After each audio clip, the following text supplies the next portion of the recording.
All right, back on my MPC. It's been a little while, been a little bit busy, but I got some time, so got the MPC Live 3 out, and we're gonna make some interesting stuff, some weird stuff. I wanna say gothic stuff, but truth be told, whenever I try to like nail myself down to some kind of genre, I know goth is not really a genre. It's like more like there's death rock, and then like you could even consider some of the like dream poppy kind of stuff in that realm, you know, like Cocteau Twins and all that stuff. And then you got like, I don't know, your typical the Cabaret Voltaire stuff. Or I guess that's a little atypical, but all of my friends that have been into like the subculture have been into that stuff. The Rushi column as well, where they're not like, but anyway, I'm just gonna go off the cuff and from inside my head and make something that I feel like fits that vibe. And the MPCs are a great platform to do that with. So let's jump in and do it. All right, so the next video I make is already decided, and I'll talk about that while I set up the project here. I'm gonna make a whole song on this thing. I'm gonna use the built-in mic even for that. Just because I want to explore the capabilities of this for that. That'll be the first video where I'm not using the speaker. Today, we are going to use the speaker, and I'm going to start with drums. So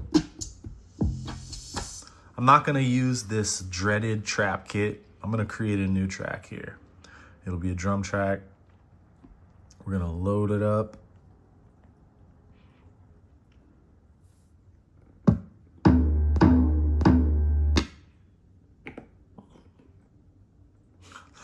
Lindrum I always use. I might even use it today. I don't really care, but let's just see. Let's go in here. Maybe I want a 606. That's a little different. A little different.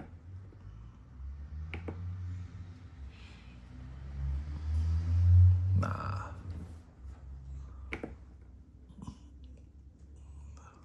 Let's do it from the SP12.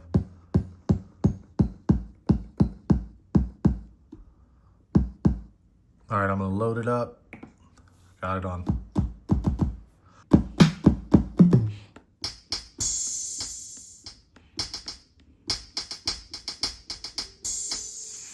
All right, we'll go back to the main and let's turn on the metronome. And let's do it.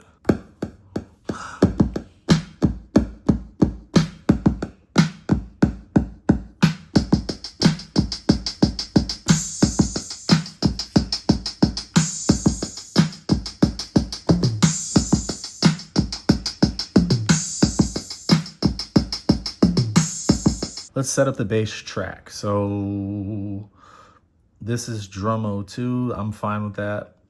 Let me get rid of this stupid trap kit. Or is there? Let's see.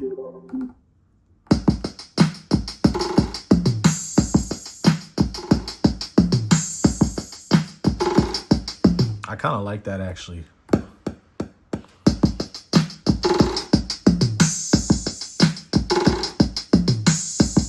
Now we're gonna create an audio track, and I'm gonna set the audio track. I've done it before in other videos, so I'm not really gonna talk you through how I set it up, but I'm just gonna do it. All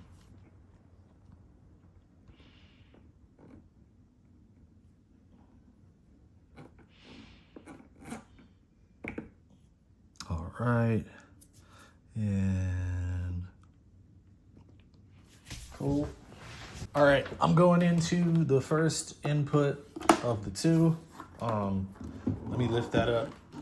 That is here on the back of the One Plus. Or I'm sorry, not the One Plus anymore. The Live 3. And let me get my bass. Got to double tap the input. Input 1 on the combo. There we go. Now I'm gonna tune this down a half step because I've been playing my guitar half step down, and I'm trying to let it All right, sounds good to me. Let's go back to the main. name this one B. Can you feel that B-A-S-S bass? Hopefully you're getting me. I don't know what you're getting, but let's go.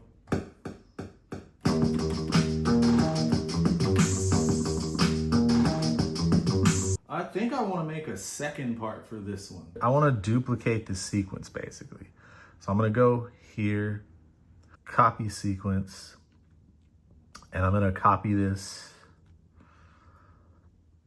to number 2, do it. So now when we go over to sequence 2, hey, okay, there we go. When we go over to sequence 2, and when we go to sequence 1,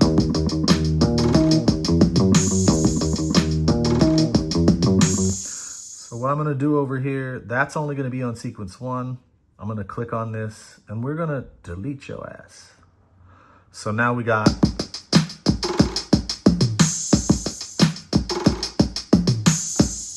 now I have the task of finding out what sounds good. So the first part I had was,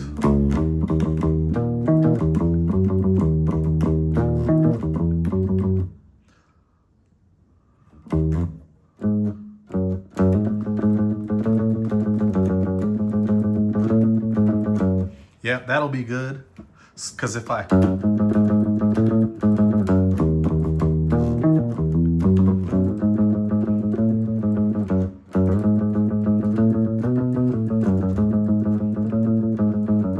so I'm gonna double the length of this sequence actually. We go back to the main, go to the sequence. I'll go to double length, so.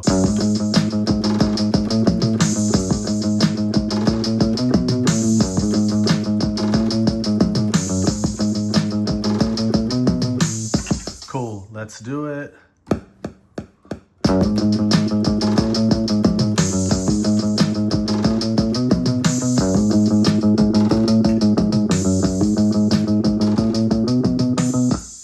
Cool, so we got,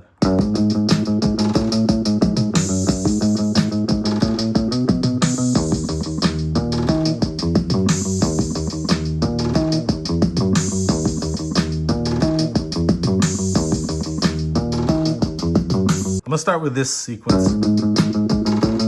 Okay, so I'm gonna create another track for the guitar. Audio, and now we're gonna go input again. We already have the input set. Let me grab my guitar. I'm not gonna use the built-in tuner today, but I've done it in other videos. So, and there's plenty of other videos online showing you how to use the onboard tuners in these things. But,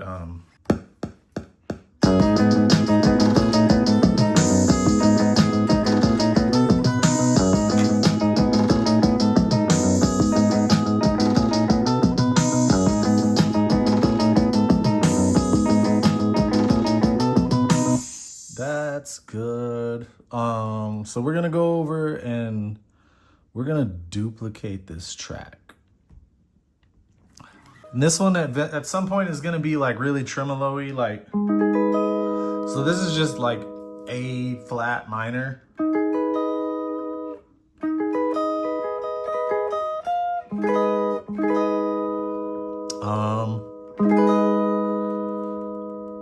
I'll probably distort it and put a tremolo on it. Let's tune up again because my guitar is not set up. I don't want to use the same pickup for that I used for the other one. So I had the middle. I'm going to use the bridge now.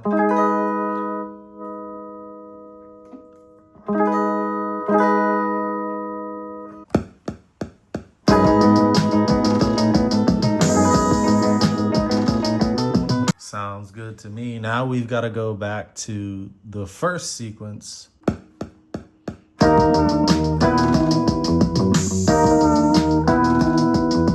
I promise that'll sound better once I get some extras added to it. Let's start messing with it. Okay, we're just gonna see what we can come up with. So.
listen. I think I'm good with that. I might go back and mess with the drums a little bit later to my taste. I kind of like this, so I might do something with it. But I did have a lot of Cocteau Twins ishness in my head, so I don't know if it's something I'd want to continue with. It doesn't sound completely like a Cocteau Twins song, and I could also like go and add synths or whatever. But anyway, let's listen to it a few times and see what it sounds like.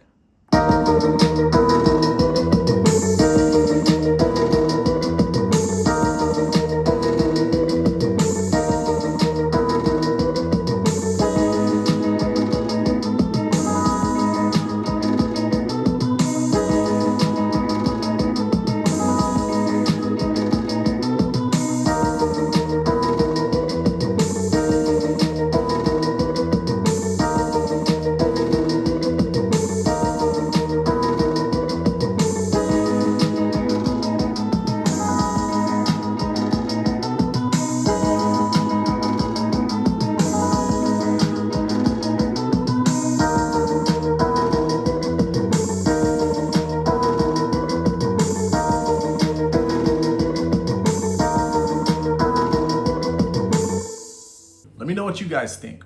I thought it sounded good. I really enjoyed that. In fact, while I'm talking to you about it, I'm gonna go in and save it, make sure that I don't bungle it anyway. So using those, what did I use? Did I use a 606? I think I used 606 samples. Sounded good. Samples from Mars stuff is always great in my opinion. And I was able to get that old school drum machine feel. The effects that are built into these MPCs, and just how much, like I haven't even scratched the surface of how much you can use. Today's November 2nd, okay. I haven't even scratched the surface of how many effects or tracks you can use on this thing.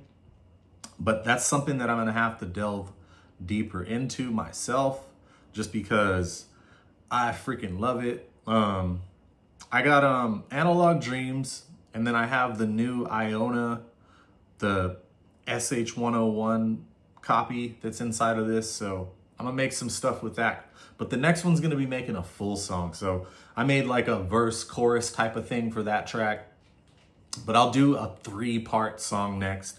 I'll record vocals into it using the built-in microphone. Even if it's not something that I end up completely using, it'll be something that I just like use as a scratch vocal perhaps. But I think the MPC Live 3 is amazing. This freaking thing right here. But yeah, I think this thing is amazing. I still can't get over just how great the built-in speaker in this thing sounds. That's why I've been reluctant to plug it up and shoot the way that I normally do, because I really wanted to give people, like when I make these videos, obviously it's like a way for me to get out my musical output. And especially like times like right now when I've been extremely busy, I've been able to make music as much as I want to. This channel is where I get to do that for the most part, because like my band, I think the last live show we played was the end of July, or maybe it was in August. I think I'm exaggerating and it was in August, but that's still a long time. It's November now. Where did the time go? And that's not enough musical output for me. So let me know what you thought. Are you a fan of the Cocteau Twins? Are you a fan of the death rock, dream pop, all that kind of stuff? Are you big into that? Is that something that you would expect to be made on the MPC Live 3 or on any MPCs for that matter? Because I can tell you, like, a lot of that stuff, like, you know, Sisters of Mercy and stuff like that, like, that's drum machine music. Cabaret Voltaire, I love all that stuff. In fact, the older I get, like when I was younger, I was first and foremost a hip hop guy until about just before teenage years. And then I found punk. And then I found like real punk, like starting with bands like The Exploited, and then digging even deeper to stuff like Chaotic Discord and just random, the Ejected, the Expelled, to name some E-bands, and the Oi, the Oppressed, and you know, the Abrasive Wheels. I really liked the English stuff because like I grew up extremely poor and felt disenfranchised, a little cut off from everyone around me. And the English punks express that in a way that resonated with me. I got into the 77 stuff, 999, Eddie and the Hot Rods, who not technically a punk band, they were part of a scene called pub rock, Sham 69, all that.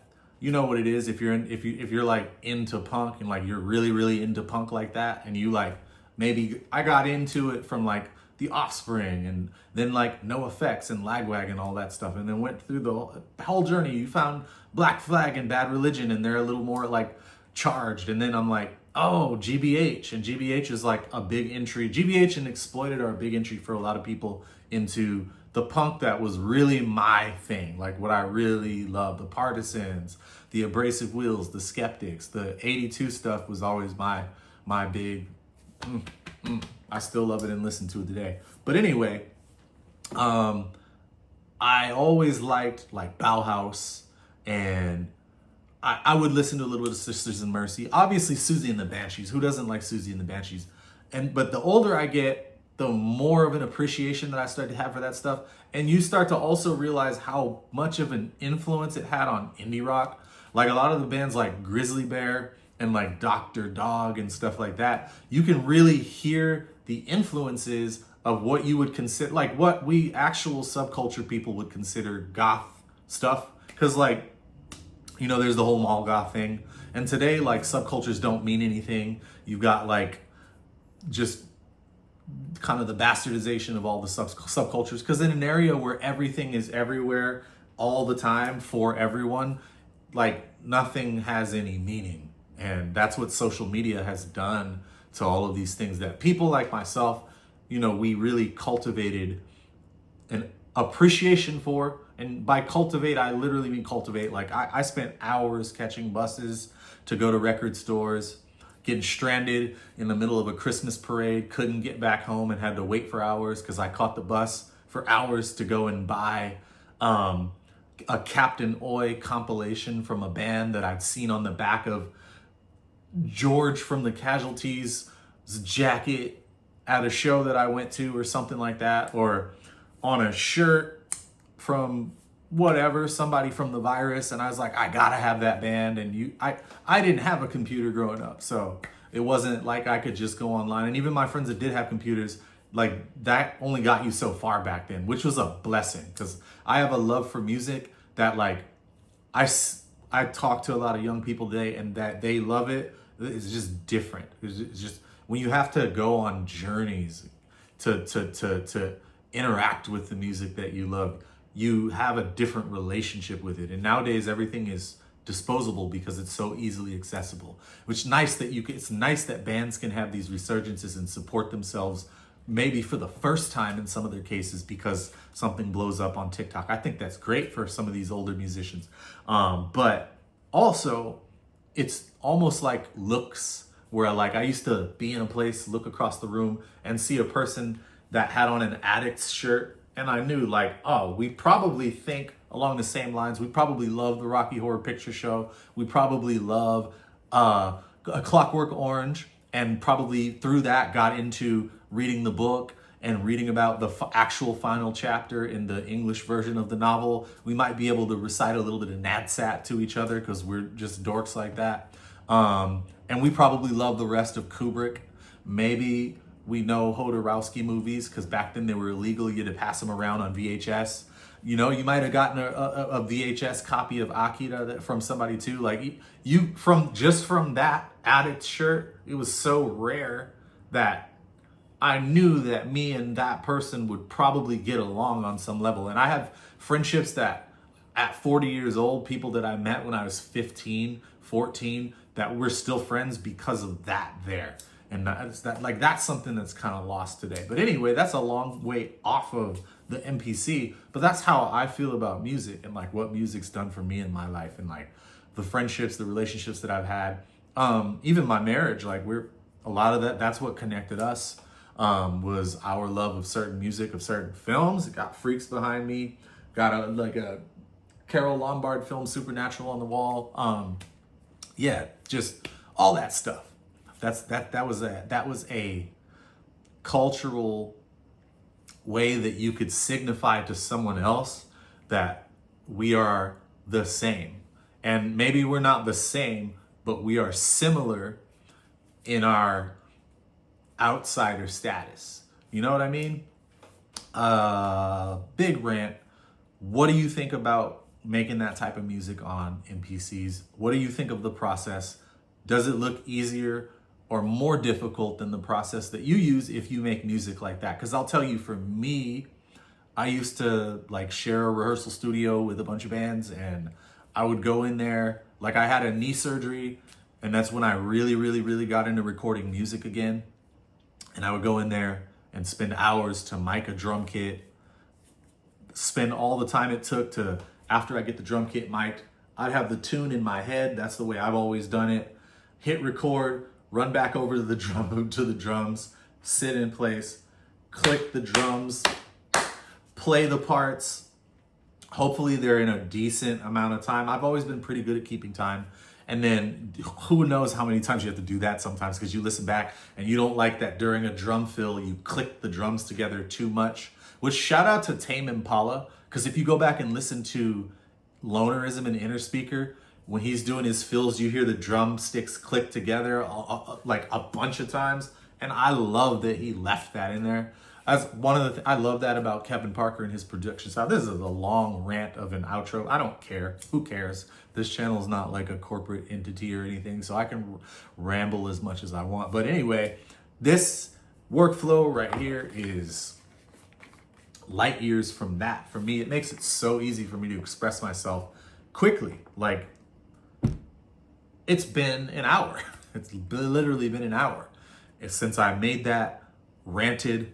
Someone came to my door and paid me their rent and all that. And yeah, like there's no way. I wouldn't even have been done with the drums. And anybody who's recorded in an actual studio, like I've had the pleasure of doing that quite a few times over the years. And usually a day is blocked out to get the drum sounds. If you know, you know. Shout out to you guys that have gone through that arduous process of recording in a real nice studio. And I'm fortunate to have recorded in the studios of some people like Rob Campanella and stuff like that, and been present for some sessions like a Terrace Martin session at Larrabee Studios and stuff like that. But yeah, that's a whole other process. And honestly, today, the results you can get out of this, you can get professional results out of this. So like, I think that this is just invaluable. Like, you can't put a price on the convenience that this affords you as a creative person. Like, if you're the type of person like me where you get an idea and you just want to be able to bang, tap it out and do something. Got my guitar there, got my bass on the wall, got this thing out.